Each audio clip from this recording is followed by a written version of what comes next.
Okay.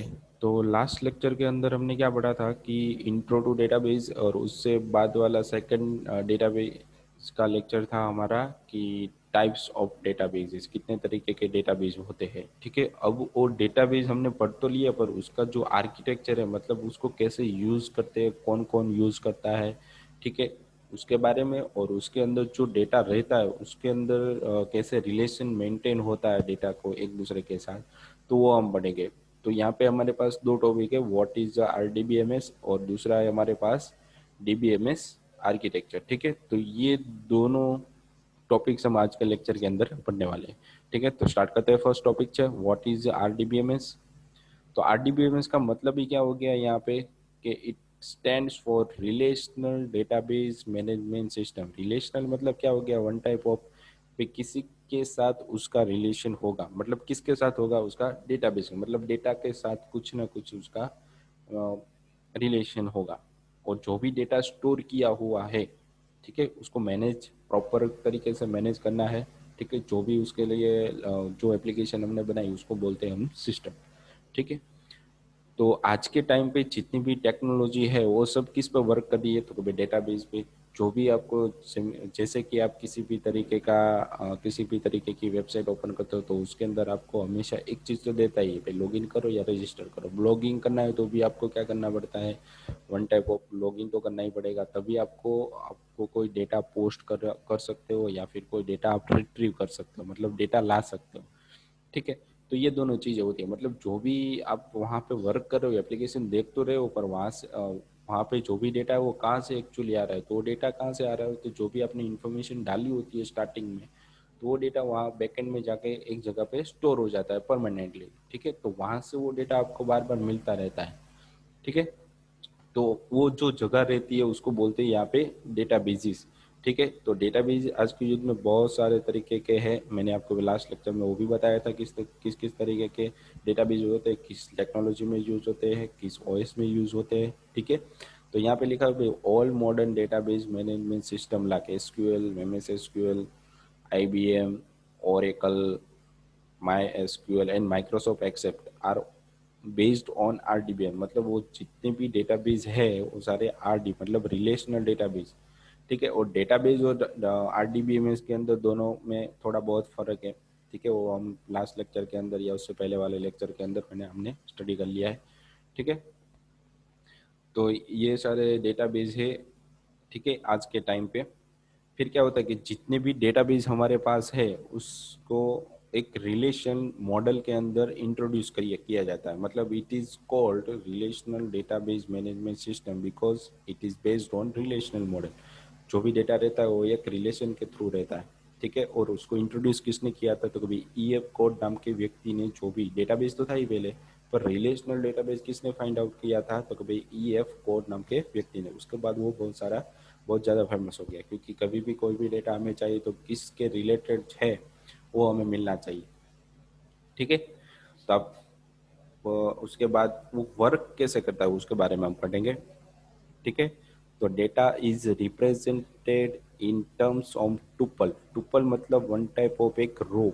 जैसे कि आप बेंच पे बैठते हो तो बेंच के ऊपर आप 3 लोग बैठ सकते हो या 4 लोग बैठ सकते हो।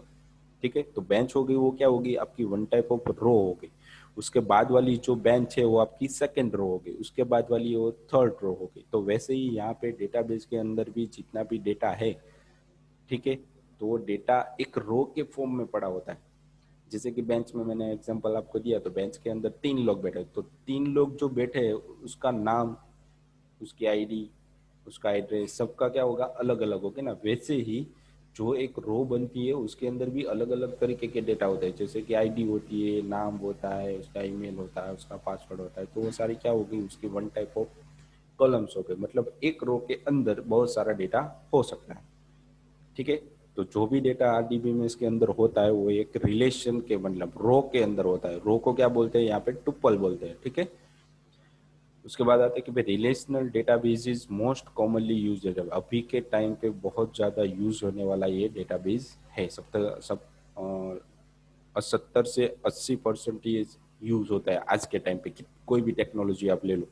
ठीक है, फिर उसके बाद क्या दिया भाई, it contains number of tables, उसके अंदर बहुत सारे तरीके के टेबल्स होते हैं और टेबल के अंदर बहुत सारे रो होते हैं, ठीक है। और ईच टेबल के अंदर एक प्राइमरी की होती है, प्राइमरी की मतलब उसको हर एक रो को एक नंबर दिया जाता है, यूनिक नंबर होता है, वो कभी भी डुप्लीकेट नहीं हो सकता। प्राइमरी की का मतलब क्या हो गया, वो कभी डुप्लीकेट नहीं होगा, वो उसका रूल्स है। आगे जैसे जैसे हम पढ़ेंगे तो की किस तरीके से अप्लाई करते हैं और किस तरीके उसको यूज करते हैं वो भी मैं बताऊंगा, ठीक है।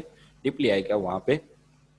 तो ये आपको पता चल गया कि रिलेशनल डेटाबेस इज मोस्ट बहुत ज़्यादा यूज होने वाला डेटाबेस है, उसके अंदर बहुत सारे टेबल्स होते हैं और टेबल के अंदर हर एक रो की एक की होती है जो कभी डुप्लीकेट नहीं होती, ठीक है। तो यहाँ पे क्या लिखा है भाई, due to collection of organize set of data, बहुत सारा डेटा एक कलेक्शन के फॉर्म में और ऑर्गेनाइज भी है।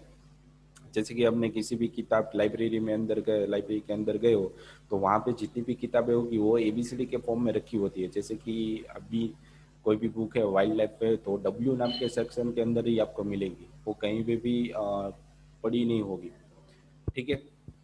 तो जहाँ पे जो डेटा पड़ा हुआ है वो उसको एक सेट ऑफ ऑर्गेनाइज के फॉर्म में, जिसकी जिसकी वजह से आपको उसको ढूंढना हो तो इजी पड़ेगा। भाई आपको वाइल्ड लाइफ की बुक चाहिए तो आपको डब्ल्यू नाम के सेक्शन के अंदर ही जाना है, ठीक है। उससे ए वाले सेक्शन के अंदर जाओ तो वहाँ पे तो आपको वो बुक मिलने वाली ही नहीं है, ठीक है। तो ये ऐसे डेटा को ऑर्गेनाइज करते हैं जिससे कि हमें उसको एक्सेस करने में आसानी रहे। जैसे कि यहाँ पे लिखा है भाई data can be access easily, क्योंकि इसी वजह से आरडीबी में इसको ज़्यादातर प्रिफेयर किया जाता है, क्योंकि उसके अंदर जो भी डेटा है वो पहले से ही ऑर्गेनाइज फॉर्म में होता है, उसको ढूंढने में बहुत आसानी रहती है, ठीक है। इसलिए ज़्यादा फेमस है। फिर उसके बाद भाई टेबल, जो हमने बताया कि भाई टुपल्स के फॉर्म में होता है, तो टुपल क्या होता है, वन टाइप ऑफ रो होते हैं और उसके अंदर बहुत सारा टेबल्स होते हैं। तो टेबल कैसे होता है वो हमने यहाँ पे दिखाया हुआ है कि व्हाट इज टेबल, टेबल का मतलब क्या हो गया। तो यहाँ पे लिखा है the RDBMS database uses tables two store data, data को स्टोर करने के लिए वो टेबल का यूज करते हैं, ठीक है। और बैठने वाला टेबल नहीं, यहाँ पे हमें टेबल का मतलब उसके अंदर डेटा रहेगा, ठीक है। और table is a collection of related data entries, देखो यहाँ पे क्या लिखा हुआ है उसने, जो भी डेटा आप डाल रहे हो वो रिलेटेड होगा, मतलब उसको एक ऑर्गेनाइज फॉर्म में रहता है, ठीक है। और it contains row and column to store a data, और डेटा को स्टोर करने के लिए वो क्या करता है कि एक रो और कॉलम को यूज करता है स्टोर करने के लिए। तो यहाँ पे हमने एक नीचे एग्जांपल भी दिया हुआ है इन लोगों ने। तो ये हमारी जो आईडी है, नेम है, एज है, वो वन टाइप ऑफ हमारी फील्ड्स हो गए। फील्ड मतलब वो एक स्पेसिफिक नाम पे भी, नेम है तो उसके अंदर नेम ही आना चाहिए, एज है तो उसके अंदर एज ही आनी चाहिए, कोर्स है तो उसके अंदर कोर्स ही आना चाहिए, तो एक रो हो गई। और जो भी डेटा है वो आपको कहाँ पे रहता है कि उसके अंदर टुपल के फॉर्म में, ये हमारा रो हो गई, रो को यहाँ पे टुपल बोलते हैं, ठीक है। ये हमारी दूसरी टुपल मतलब दूसरी बेंच हो गई, वन टाइप ऑफ, तो उसके अंदर अलग अलग तरीके का डेटा हो गया। तो लास्ट में यहाँ पे 3 है, 4 है, 5 है, तो और जो कॉलम है वर्टिकली आपको जो दिखाई दे रहा है आईडी 1 2 3 4 5, तो आपका कॉलम हो गया, ठीक है। तो रो और कॉलम के फॉर्म में डेटा हमेशा ऑलवेज आरडीबीएमएस के अंदर रहता है, ठीक है। कभी भी कहीं भी कैसे भी डेटा नहीं पड़ा होता है इसके अंदर, एक रिलेशन के मेंटेन किया होता है उसने, ठीक है। फिर उसके बाद आता है फील्ड, तो ये आपने टेबल बता तो दिया, फिर इसके अंदर किसका क्या मीनिंग होता है इसके बारे में नीचे लिखा हुआ है कि fields is similar smaller entity. देखो फील्ड है, फील्ड मतलब क्या हो गया, ये आपकी फील्ड्स हो गई, नेम है, आईडी है, एज है और कोर्स है, ये आपकी फील्ड हो गई। मतलब जो भी आप नेम डाल रहे हो तो इसके अंदर जितना भी डेटा आएगा वो नेम फॉर्म में ही आएगा, कभी भी यहाँ पे एज नहीं आ सकती, ठीक है। तो ये क्या हो गया, वन टाइप ऑफ एक स्मॉलर एंटिटी हो गया of the table which contain specific information. देखो यहाँ पे फील्ड का मतलब क्या हो गया, जो स्टोर करता है एक स्पेसिफिक इन्फॉर्मेशन को, ठीक है। मतलब ये डेटा हो गया वो आपका क्या हो गया, फिक्स हो गया ना, भाई यहाँ पे नाम किसी और कुछ आ नहीं सकता, ठीक है। तो ये फील्ड, इसे फील्ड बोलते हैं, वो जो भी डेटा आपके पास पड़ा हुआ है, ठीक है, उसे डेटा बोलते हैं, ठीक है। और जो वर्टिकली आपको आईडी, नेम, इमेज और एज, एज और कोर्स दिखाई दे रहा है वो आपकी कॉलम हो गई। और जो आपको रो के फॉर्म में, टुपल के फॉर्म में दिखाई दे रहा है वो आपका रो हो गई, वन टाइप ऑफ रिकॉर्ड्स हो गए, ये आपका वन टाइप ऑफ एक रिकॉर्ड हो गया, ठीक है। तो यहाँ पे ये लिखा हुआ है।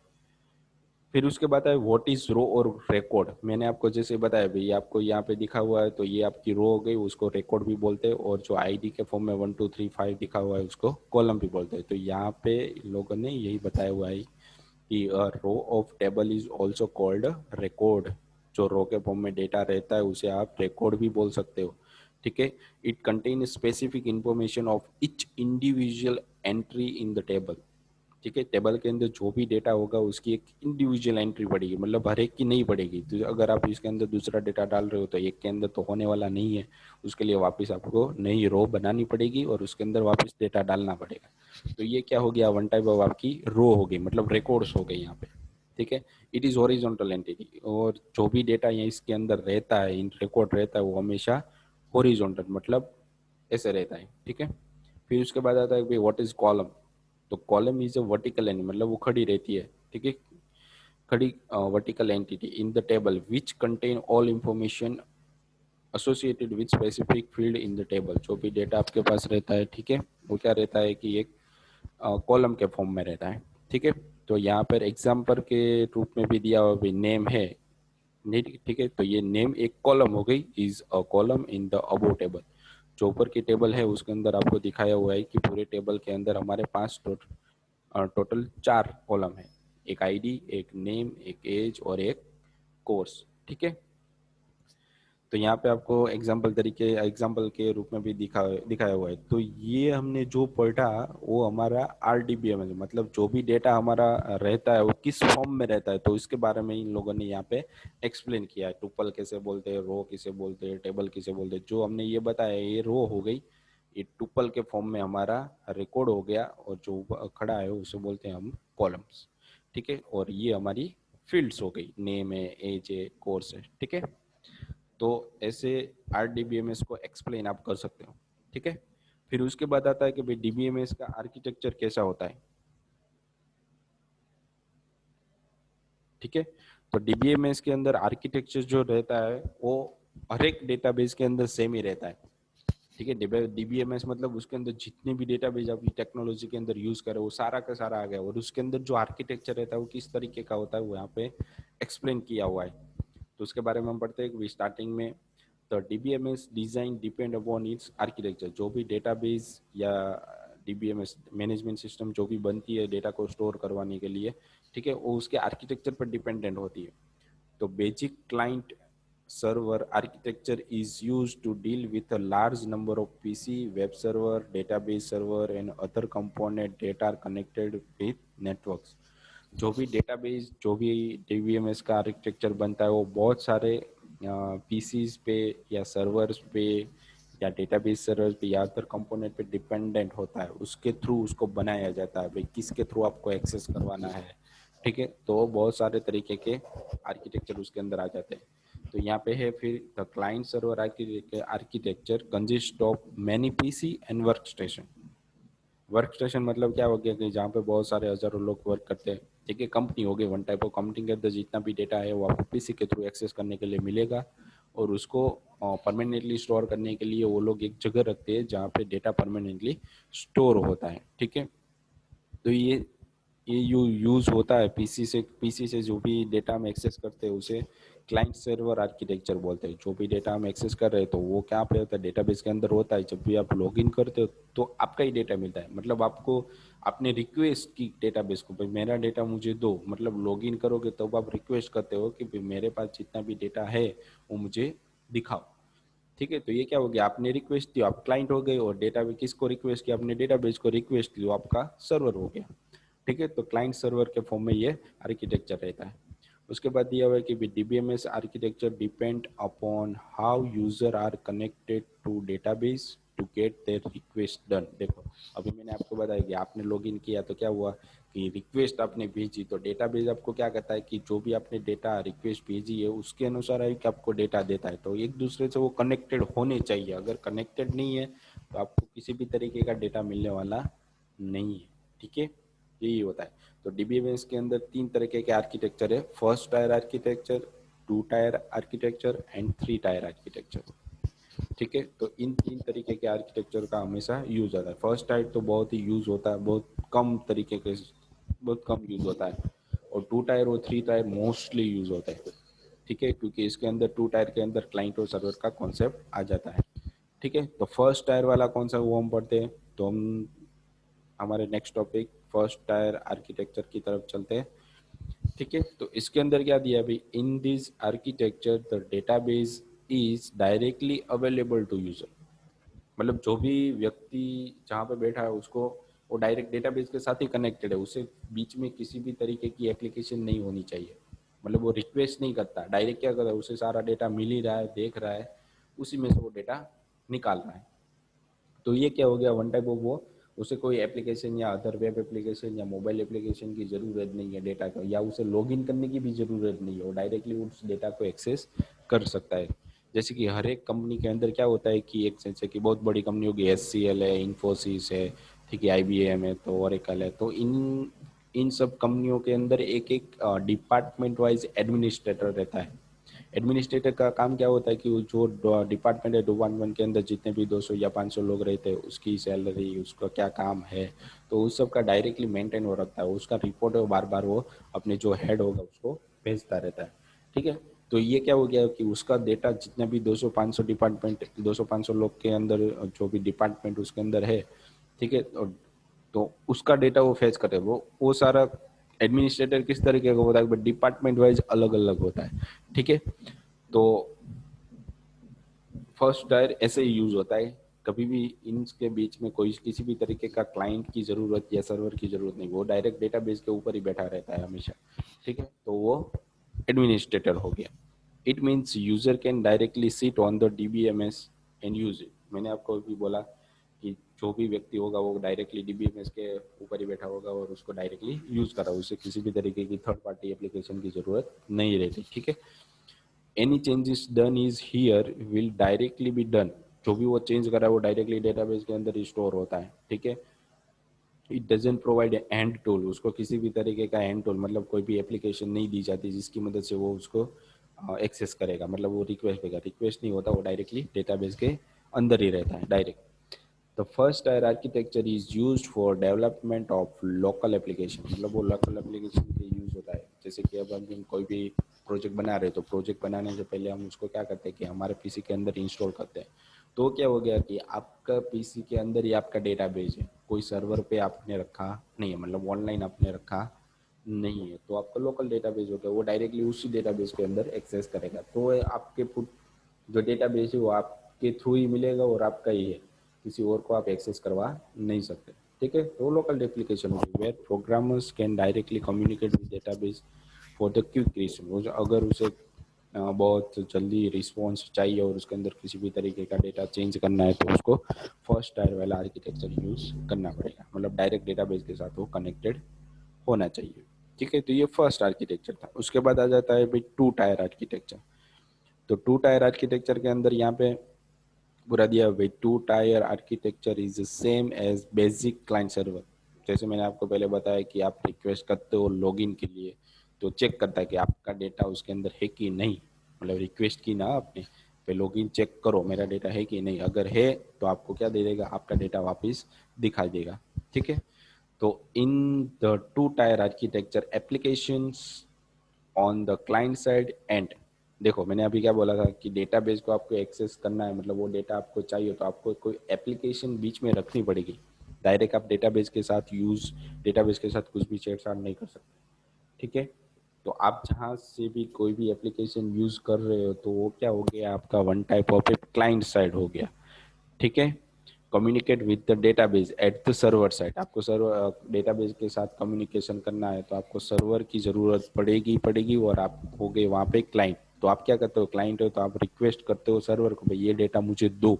तो वो क्या करता है कि डेटाबेस के अंदर लुकअप लगाएगा और आपको डेटा भेज देगा।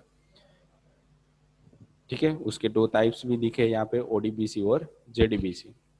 The user's interface and applications programs are run on the client side। जो भी आपकी इंटरफेसेस है, मतलब आपको जो UI दी गई है उसी के थ्रू आप उस डेटाबेस को यूज कर सकते हो। मतलब जो भी आपने बीच में प्रोग्राम या प्रोजेक्ट रखा है उसी के थ्रू आपको डेटा मिलेगा, उसके सिवा आपको कोई किसी भी तरीके का डेटा मिलेगा नहीं।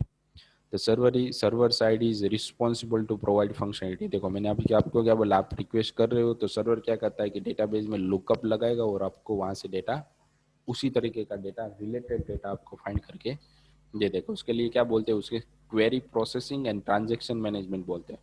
क्वेरी प्रोसेसिंग मतलब अब क्या हो गया, आप जो रिक्वेस्ट कर रहे हो उसे वो क्वेरी के फॉर्म में लेता है और जो क्वेरी चलेगी उसके थ्रू आपको डेटा वापस ट्रांजेक्ट करता है। To communicate with database client side application establish a connection with server.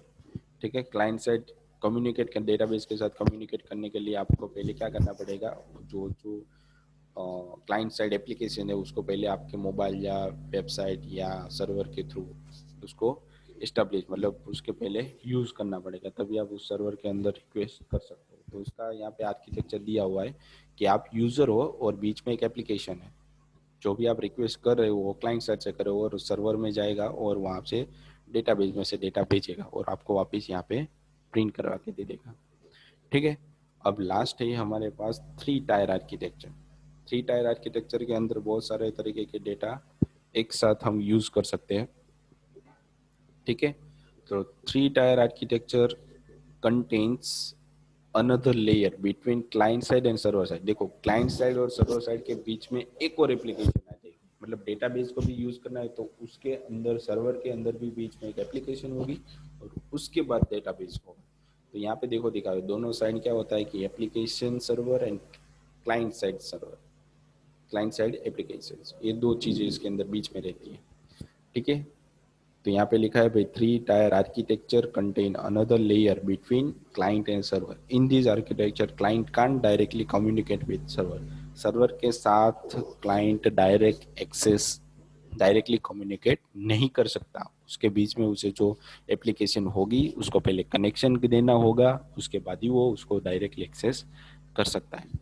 These application on the client and interact with the application server with further communicate with the database। ठीक है, client जो जहां तक उसका data and होता है तो client side जो कम्युनिकेशन आती है उसको सर्वर के साइड कम्युनिकेशन बनवाना पड़ेगा, तभी वो डेटाबेस के अंदर जो भी डेटा पड़ा हुआ है उसको एक्सेस कर सकता है। फिर यहाँ पे लिखा है भी end user has no idea about the existence of database beyond application. Application के बाद सर्वर की एप्लीकेशन के बाद कोई डेटाबेस है कि नहीं वो यूजर को डायरेक्टली पता नहीं चलेगा, क्योंकि हमने यहाँ पे दो तीन डेटाबेस और रख दिए तो उसको कहाँ से पता चलेगा भाई किस डेटाबेस के अंदर से डेटा आ रहा है। ठीक है, तो ये one type of security reason की वजह से यहाँ पे रखा हुआ है। The database is also has no idea about any other user beyond applications. ठीक है, इसी वजह से सिक्योरिटी भी बढ़ जाती है। मतलब the three tier architecture is used in case of large web link. अगर आपके पास बहुत सारा डेटाबेस है, बहुत सारा डेटा रखा हुआ है, तो आपको कौन सी थ्री टायर आर्किटेक्चर का यूज यहाँ पे करना पड़ेगा। मतलब थ्री टायर आपको यूज नहीं करना, कोई टेक्नोलॉजी आप यूज करोगे, जिस तरीके की टेक्नोलॉजी आप यूज करते हो तो उसके अंदर ही three tier architecture automatically attach होता ही है, आपको सिर्फ कनेक्शन देना होता है और कुछ होता नहीं है। ठीक है, तो जो आप कोडिंग के अंदर सीख रहे हो वही आपका थ्री टायर आर्किटेक्चर होता है। ठीक है, तो आज के लेक्चर के अंदर हमने क्या पढ़ा भाई, आर्किटेक्चर के बारे में पढ़ा। ठीक है, डीबीएमएस के अंदर किस किस तरीके के आर्किटेक्चर आते हैं। ठीक है, उसके बाद रिलेशनल डेटाबेस और मैनेजमेंट के बारे में सीखा, उसके अंदर जो भी डेटा रहता है वो किस फॉर्म में रहता है, किसको क्या बोलते हैं। ठीक है, तो आज के लेक्चर के बारे में लेक्चर कंप्लीट हो गया है, तो इसके अंदर डीपली पढ़ना और सर्च भी करना ताकि आपको इसके बारे में ज़्यादा पता चले। ठीक है, तो याद रखने की ज़रूरत नहीं, आपको सिर्फ समझने की ज़रूरत है भाई RDBMS में क्या क्या आता है और DBMS आर्किटेक्चर के अंदर क्या क्या आता है। जैसे आप समझ जाओगे तो आपको पता चल जाएगा भाई, आपको सिर्फ उसको उतारना ही है। समझ गए, फिर पढ़ो, उसको समझ लो और एक बार समझने के बाद खत्म हो गया। उसको जो लाइन टू लाइन रट्टा मारने की जरूरत है वो जरूरत नहीं पड़ेगी। ठीक है, समझो उसको क्या होता है। ठीक है, तो आज के लेक्चर के अंदर इतना ही था। Thank you.